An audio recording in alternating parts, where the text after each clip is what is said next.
adasi. Qo'llarimga qarang, qavarib ketgandi. Umuman dala mehnatdan boshimizga chiqmaydi. Qachon bizlar ham ishlarimizni yengillashar ekan? Charchab ketdim. Sabr qilib turgan onasi. Qaraga men seni qatga olib keldim. O'zbekistondagi eng katta korxona Xibra Agripars qishloq xo'jaligi va agregatlari bilan shug'ullanadigan fermaga olib keldim. Vau! Zo'r-ku? Qara xotin, bu yerda Turkiya va Hindistonning eng nufuzli qishloq xo'jaligi agregatlari mavjud. Zo'ru, hammasi birinchi qo'lmi? Hammasi birinchi qo'l va hamyonbop yuqori sifat.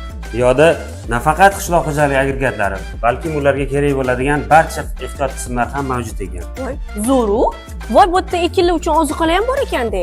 To'g'ri, bu yoqda Turkiya davlatida ishlab chiqarilgan 20 xildan ortiq ekinlar uchun ozuqalar mavjud. Hammasi zo'r ekan, lekin bularni olishga pulimiz yetarmi ekan? Albatta yetadi. Bu yerda har xil to'lov turlari mavjud ekan. Lizing asosida mahalliy kredit, ya'ni 100% to'lov asosida ham xarid qilsak bo'lar ekan. Vohadagi mijozlarimiz uchun Xorazm va Samarqandda ham fe'lallari bor ekan. Zo'r ekan-a? Zo'r ekan.